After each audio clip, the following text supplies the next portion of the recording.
उन्होंने ये कहा था बजरंग दल देश विरोधी संगठन है, और जो उनका जो मैनिफेस्टो था उस मैनिफेस्टो को भी उन्हीं ने के जरिए जारी कराया गया था, जिसमें क्या था कि ये दिया गया था मैनिफेस्टो में पेज नंबर 10 में कि पीएफआई और बजरंग दल को एक साथ, उसमें एक टेक्निकल ये आ गया है कि पीएफआई को ये जो बैंड करता है वो सेंट्रल गवर्नमेंट करता है।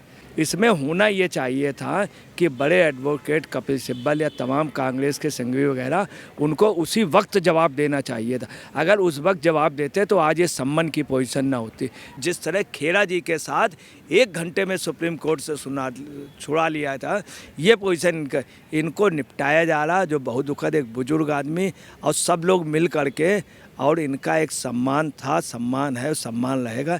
ये नोटिस जो सगरूल वाला है वो इनके लिए अच्छा नहीं होगा। नमस्कार, स्वागत है आपका हमारे चैनल पर। कर्नाटका में बेशक कांग्रेस की विधानसभा चुनावों में जीत हो गई है, पर जिस तरीके से बजरंग दल और बजरंग बली को लेकर दिए गए बयानों को लेकर अब कांग्रेस के नेता मल्लिकार्जुन खड़गे की मुश्किलें बढ़ गई हैं, क्योंकि पंजाब की संगरूर कोर्ट की तरफ से मल्लिकार्जुन खड़गे के लिए नोटिस भेजा गया है, समन भेजा गया है, जिसमें उन्हें 10 जुलाई के लिए पेश होना पड़ेगा, 10 जुलाई को, क्योंकि ये 100 करोड़ रुपए का डेफेमेशन का मामला मल्लिकार्जुन खड़गे के ऊपर किया गया बजरंग दल के सह संस्थापक की तरफ से। इन बढ़ती हुई परेशानियों को लेकर पूरे विस्तार से बात करेंगे। हमारे साथ मौजूद हैं वरिष्ठ पत्रकार अजय पत्रकार जी। सर, जिस तरीके से एक तरफ कांग्रेस के लिए ये बड़ी खबर है कि कर्नाटक में उनकी जीत हुई, पर सरकार अभी भी नहीं बन पा रही है, संगरूर कोर्ट की तरफ से जो समन भेजा गया है मल्लिकार्जुन खड़गे के लिए, किस तरीके से मुश्किलें बढ़ने वाली हैं?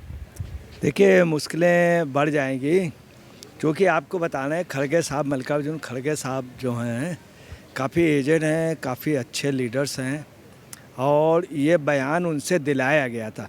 उस बयान में वो एक शब्द कहे गए जिसकी वजह से डिफेमेशन आईपीसी के 499 और 500, 501 में 499 क्रिमिनल डिफेमेशन में वो निश्चित तौर पे फंस जाएंगे।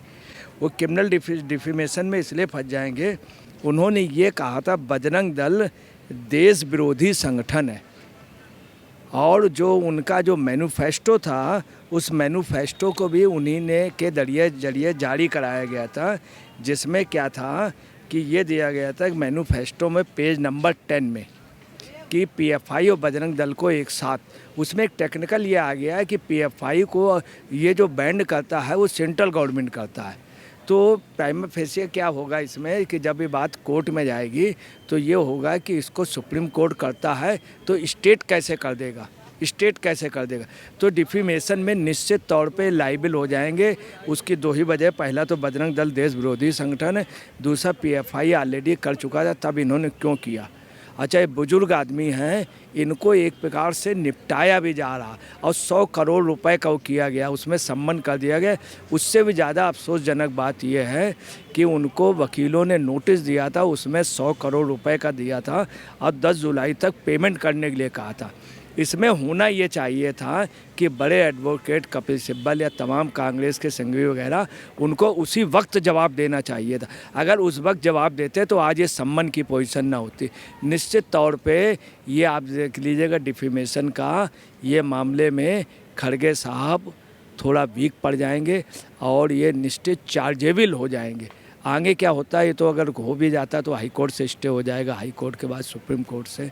मगर कुल मिला के खड़गे जी के लिए ये दूसरी बात आपको बता दे रहे हैं, खड़गे जी जो है सबसे ज़्यादा बुजुर्ग, कट्टर कांग्रेसी, पक्के कांग्रेसी, उनके लिए कोई बात नहीं कर रहा। पूरे वो कर्नाटक में बगैर किसी ग्रुप के वो उन्होंने डीके शिवकुमार का भी प्रचार किया, सिद्धरमैया कांग्रेस को उनको श्रेय नहीं दिया जा रहा, श्रेय दिया जा रहा है सिद्धरमैया जी जो जनता दल से आए थे, डीके शिवकुमार को मुख्यमंत्री बनाने को, जबकि इनके लिए बात होनी चाहिए। ये सबसे सीनियर है।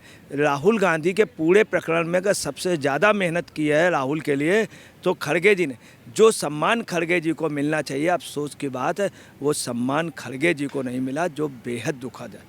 और सिर्फ उनको एक 100 पीस टाइप का, इसमें भी यही पोजीशन रही कि जिस तरह खेरा जी के साथ 1 घंटे में सुप्रीम कोर्ट से छुड़ा लिया था, ये पोजीशन इनको निपटाया जा रहा, जो बहुत दुखद, एक बुजुर्ग आदमी और सब लोग मिल करके, और इनका एक सम्मान था, सम्मान है, सम्मान रहेगा। ये नोटिस जो संगरूर वाला है वो इनके लिए अच्छा नहीं होगा। संगरूर कोर्ट की तरफ से जो नोटिस भेजा गया है, समन भेजा गया है, इसमें 10 जुलाई तक पेश होना पड़ेगा मल्लिकार्जुन खड़गे के लिए। एक तरफ कर्नाटका में सरकार बन गई है पर 100 करोड़ रुपए की मांग, यानी कि डेफेमेशन का जो केस है, तो सर क्या ये जो 100 करोड़ रुपए हैं ये भरने ही पड़ेंगे अगर इस पूरे मामले में, अगर उन्हें कोई भी जो है जीत नहीं मिलती है या फिर वो छूटते नहीं है इस पूरे मामले से, निकलते नहीं? देखिए, 100 करोड़ रुपए भरने का कोई सवाल ही नहीं। हिंदुस्तान में राजनीतिक नेता, इनकी खाल इतनी मोटी होती है, इतने एक्सपर्ट होते हैं कि हिंदुस्तान में कोई भी राजनीतिक नेता इतने हाले हर्जा, ना उससे जुर्माना हो सकता ना जेल हो सकता। नेता जो भी हैं वो lower court, high court, supreme court सब तक लड़ते हैं। दूसरी बात, उनकी उम्र भी इतनी नहीं है, मामला काफ़ी है, उनकी खुद इतनी एज हो गई है कि ये ऐसे मुकदमे काफ़ी साल तक, तो ना उनको सज़ा होगी ना ही उनको जुर्माना भरना पड़ेगा। चार्जेबल हो सकते हैं, उसके बाद वो स्टे हो जाएगा और अरेस्टिंग स्टे भी उसके पहले स्टे ले लेंगे, चूँकि खड़गे साहब का काफ़ी बड़ा पद है। मगर यह है कि ये परेशान हो जाएंगे और वास्तव में सबसे ज़्यादा मेहनत यही करना है, ये चीज़ इनके लिए और परेशानी की सबक हो जाएगा। कर्नाटका में जीत है, वहीं दूसरी तरफ बजरंग दल की तरफ से बड़ा झटका, वीएचपी की तरफ से भी यही कहा गया है, उनकी तरफ से भी नोटिस भेजा गया था। तो इस पूरे मामले को लेकर कांग्रेस के कोई नेता बयान क्यों नहीं दे रहे हैं सर? और कर्नाटका में जो सरकार नहीं बन रही है उसका मुख्य जो यानी कि किस कारणों की वजह से सरकार नहीं बन पा रही? बयान इसलिए आपको बताना है, इनको जानबूझ करके इन्होंने मेहनत की हर जगह, इनको निपटाया जा रहा धीरे धीरे। इनकी मेहनत और इनको हर तरह से इधर ये है कि अगर इनके ऊपर मुकदमा हो जाएगा, इसमें चूँकि इन्होंने खुद हाथ से मैनिफेस्टो लिए हुए हैं और उसमें पेज नंबर 10 इन्होंने दिखाया, इन्होंने उसको कह दिया कि देश विरोधी, तो ये सब मामले ऐसे। दूसरी बात है, जो बीजेपी की सरकार नहीं बन पाई उसकी वजह थी कि बीजेपी के अपने नेताओं को ज़्यादा आत्मविश्वास होना। दूसरा, इन्होंने कोई काम, बीजेपी वालों ने उतना काम नहीं किया, उन्होंने जो 5 पॉइंट दिए हैं वो बढ़िया रहे। तीसरी आपको बताना है कि शेट्टार के हटने से और येदियुरप्पा को इन्होंने नेता नहीं बनाया, येदियुरप्पा की जगह दूसरा चीफ मिनिस्टर बना दिया। तीसरी जो सबसे बड़ी कमी रही है जिसको किसी ने नहीं माइंड किया, अगर येदियुरप्पा को लेके मोदी अपनी रैली में, अपने जुलूस में निकलते तो परिणाम दूसरे होते। वहाँ लिंगायत कम्युनिटी पे ये असर पड़ गया कि ये जो है लिंगायत की उपेक्षा, लिंगायत बोर्ड ने वोट नहीं किया, मतदान नहीं किया, अभी ये परिणाम। दूसरा, जनता दल का 5% वोट जो उधर चले, मगर मैं आपको बता रहा हूँ ये कोई बीजेपी की हार बड़ी नहीं है, उनका वोट का परसेंटेज उसी के आसपास रहा, आधे 1% का अंतर आया। कांग्रेस का 4.5 पॉइंट बढ़ा है, वो जनता दल का वोट आया। अगर 2 पॉइंट कम होता तो दोनों का पैरेलल आ जाएगा। इसलिए हम आपको बताना है ये कांग्रेस के लिए कांटों भरा ताज होगा। इस समय जो पोजीशन है, सिद्धरमैया बिल्कुल अपने कोशिश में है, वो खुलेआम कह रहे हैं सभी विधायकों ने हमें समर्थन किया, ज़्यादा हमें डीके शिवकुमार अपने लिए कह रहे हैं। आपको बताना है कांग्रेस के लिए ये कांटों का ताज होगा।